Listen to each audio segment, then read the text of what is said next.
Hello everybody, this is Rob Vanderslice. In this video today, we're going to be showing you the DIY kits that you guys can buy from our website that pretty much has everything that you need to be able to do a board for yourself. It comes with a pre-flaked board, comes with the paint, tape, towels, wax and grease remover, razor blade, everything it takes to do the board, and the boards are all pre-flaked, sanded, ready to go.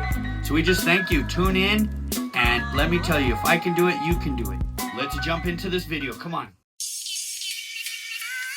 This is the finished product of what we will be doing step by step today.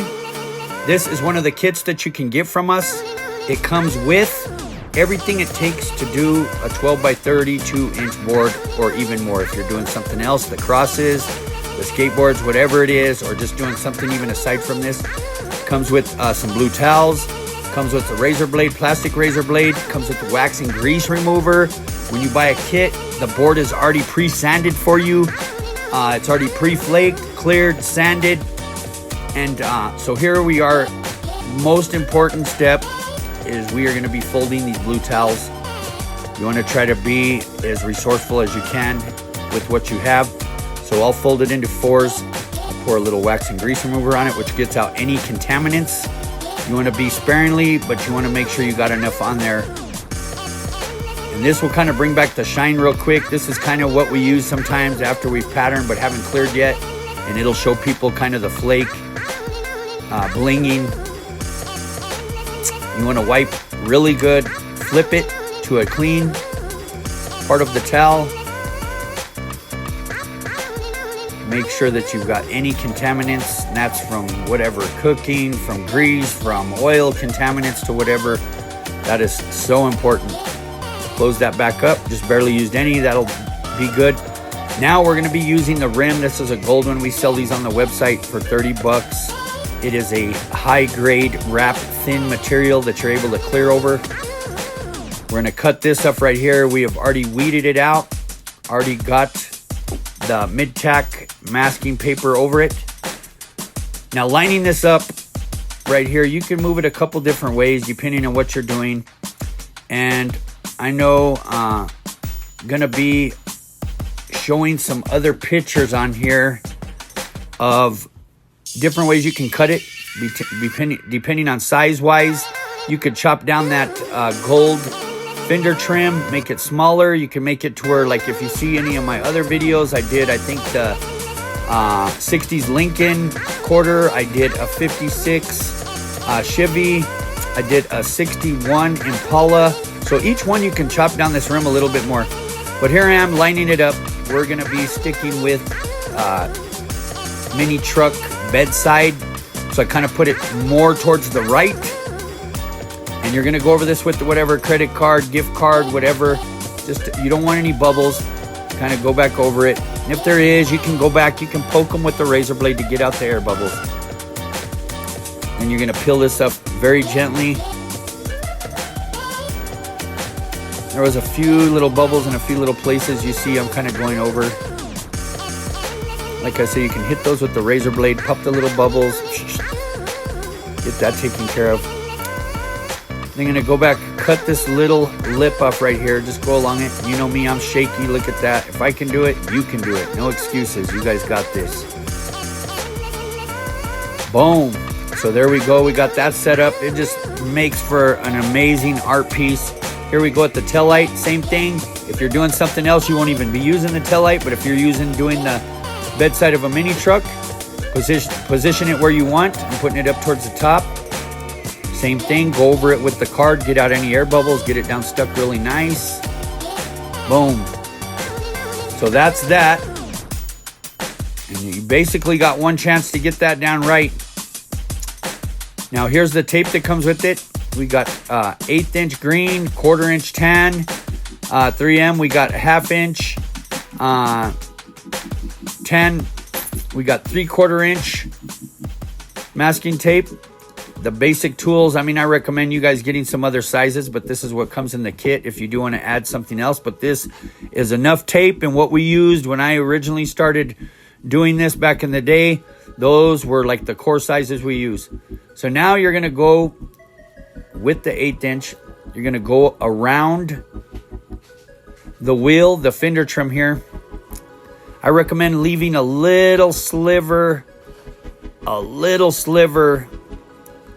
of the fender trim showing, micro sliver. That way when you go back and you shade with the black, it's going to cover.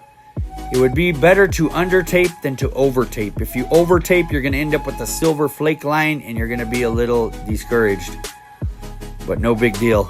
So I'm going to cut that right there. I'm slicing kind of the overhang just with the razor blade along that. Boom. There's several ways you could do this. I mean, there's no right or wrong with it. We're going to go around this one. The least amount of cutting you do, the better. Like I say, this, boom. And we're going to start to fill this in to protect it.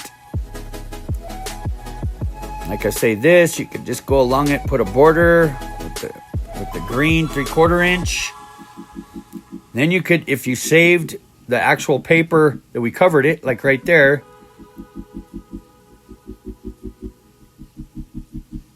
then you'll just fill that in, cut real lightly with the razor blade along that. That way you're able to still kind of see the rim. Let me tell you, every job I did, I made sure the car had the Daytons on it. It inspires you creative wise, brings out the shape. I hate to say most stock cars are pretty ugly with the stock rims, if we're going to keep it real. So we got that masked up. Now this is going to be the bottom of the bedside, depending on what you're doing. You could swing that out any type of way if you're trying to have a ground effect or you're trying to do whatever. I'm just sticking with the regular bedside. This could end up being, I mean, honestly, the bedside of a Ford Ranger. It could be an S10. It could be whatever you make it. Toyota, whatever it is. Something from the 80s. Mini truck. Now we got that protected. And we'll be shooting that bottom to the left there where that green is with black when it's all said and done. And basically here, going to be doing patterns kind of shooting through. In the class, usually like you see me just kind of show, we did split it down the middle. We shot white from that line up and then did all the candies over the white with the pearl. So it's kind of more like the 80s and 90s graphic candy pearl style. This one, we're going to stick just with what you got, what you could do, honestly. I mean, it's open to whatever you want to do. But this is where I basically start. I'm splitting down the middle, and I'm going to work my way to the up and down. Of course, we are going to do, of course, the 3 shade, 3 fade. Usually, if you ordered more colors of masking tape, this one that I'm taping now would be the green 1/2 inch. I like to have a green 1/2 inch, tan 1/2 inch. Now I'm using this just for measurement. Boom, that's just to measure that space.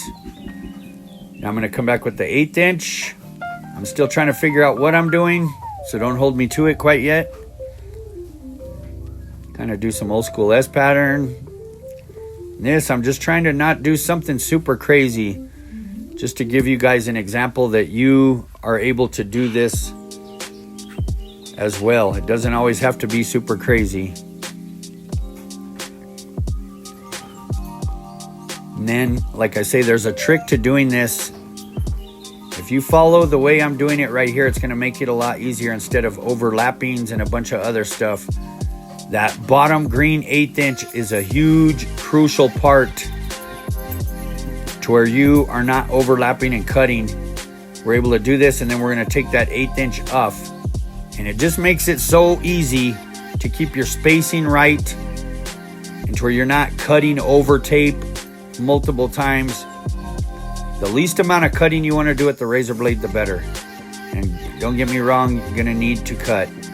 I mean, it's a must. So we're coming in these, going to do my cuts, and then we'll end up taking all of this off. And you'll see just good old school S pattern.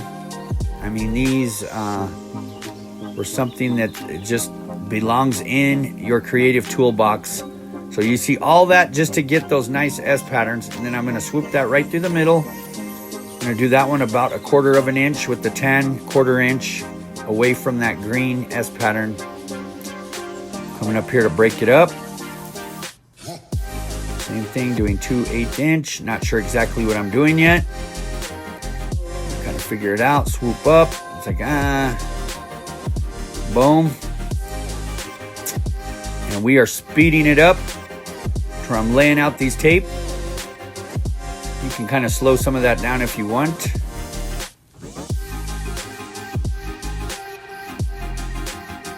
Going from the bottom down. Always want to make sure to get those 3 shades or 3 fades. And that's really just for color breakup, filling in space. There's no really method to the madness. Now with this, got some lace. Of course, I'm pretty firm believer in spraying low tack adhesive on the lace to get it to stick really good. That does not come with the kit. So if you have some low tack, whatever, Elmer's, Krylon, low tack adhesive, you can barely spray the lace a little bit. You don't want to drench it, just enough for it to hold down to where you're not going to end up with a muddy lace. I mean, just muddy lace is awful. And then you are going to spray, I like to spray black. It just comes out, look at that. You want to spray high pressure to where you're getting the color in between all the little micro holes of the lace, so you are seeing all of the detail.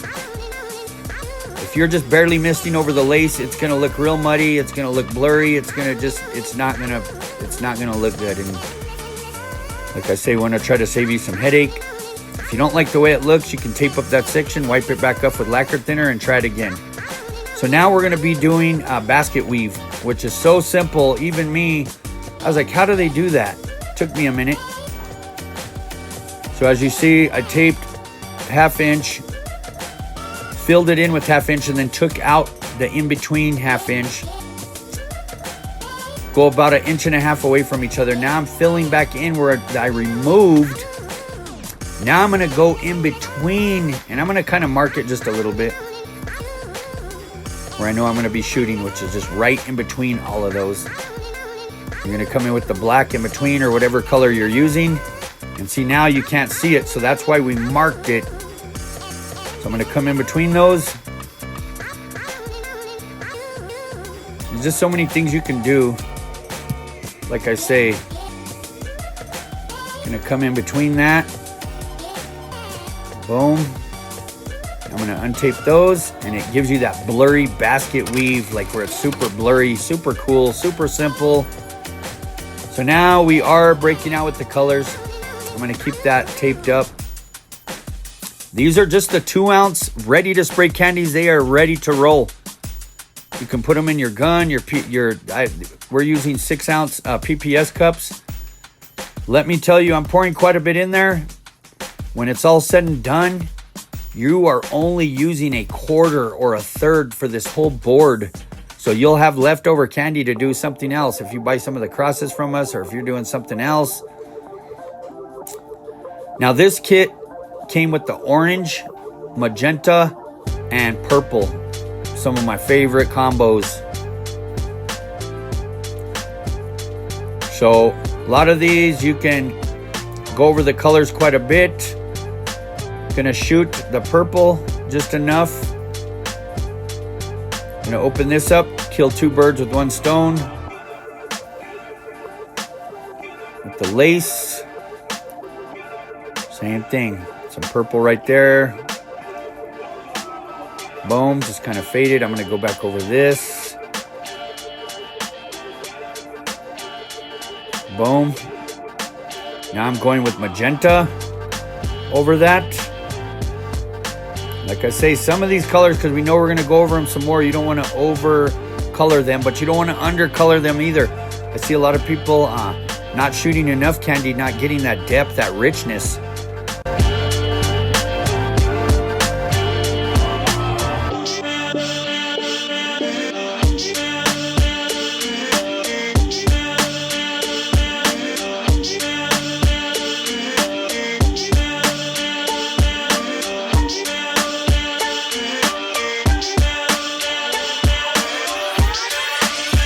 Tape to protect this real quick.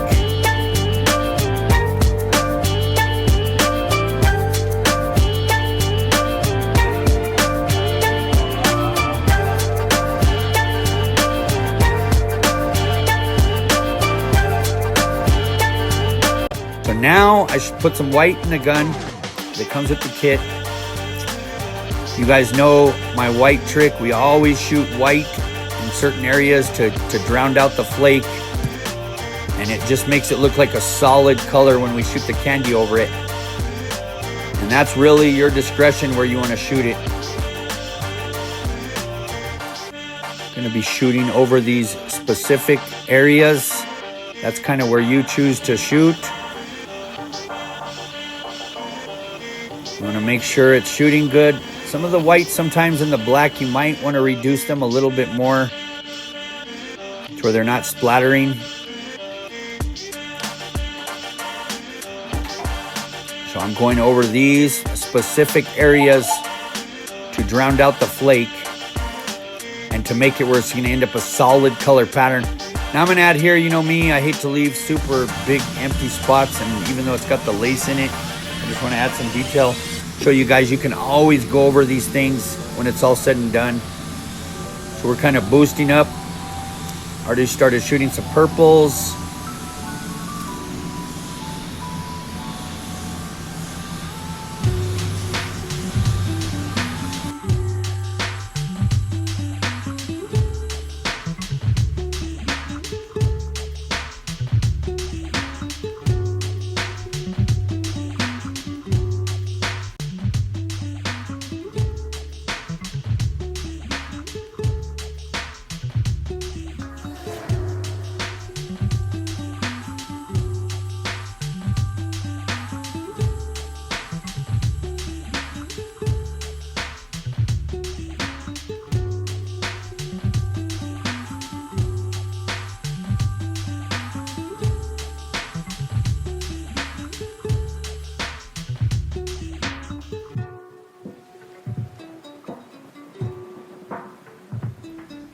Just to be a respecter of time, kind of went back over with the magenta with some purple, adding some lines in. Back to that, going over with some white again, shooting some orange over these areas.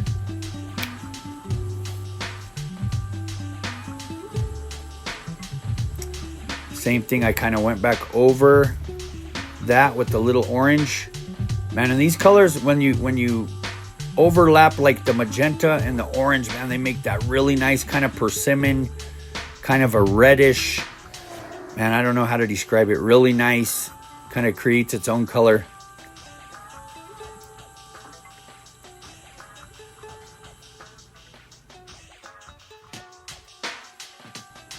As you can see, taking up some of these, you can see where I shot white, and of course, really need to see it when it's in the sun and with some heavy lighting on it. I'm taping all these areas. Got a plastic razor blade so you don't dig in, damage any of the work.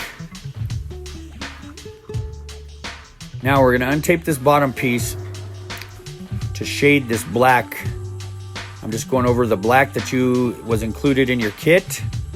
That just kind of depends. You want to kind of see through, transparent. Hit it with a couple coats.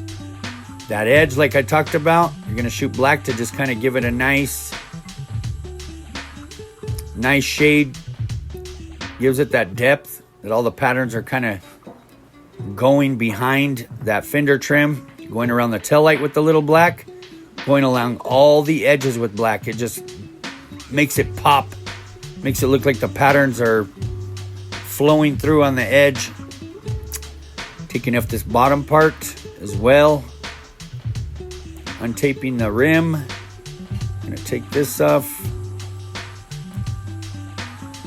go along it with a little more black, flip it around, shade those other areas, turn it around. Look at how amazing that looks. Boom, signing it.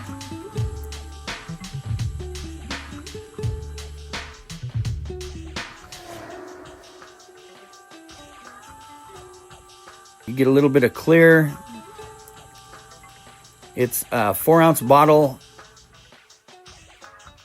So I always use these markings on the PPS cup. You're going to put, of course, 2 parts and 1 part hardener.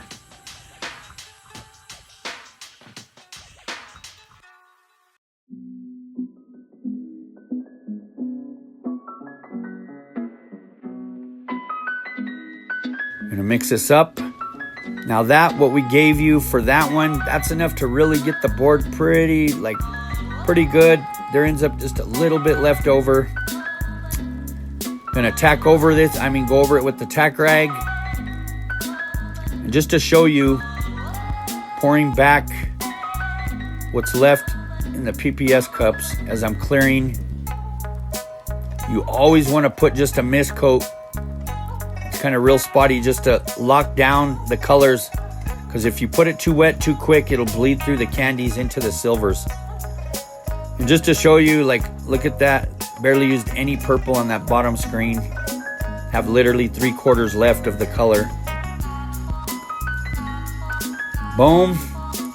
That's kind of I would say two coats. Getting a little thicker. Now I'm going to start laying it on a lot heavier. And of course, this is just with the touch-up gun, a 1.0 tip. It'd be better to do with the 1.3. But just to show you what you can do with the touch-up gun. Like, all of that was done with the touch-up gun.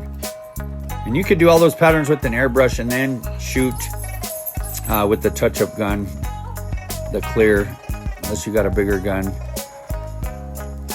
Just gotta say, the bigger the gun, the more material you're gonna waste. We would love to sell you a lot more paint, but I want to teach you how to conserve as well.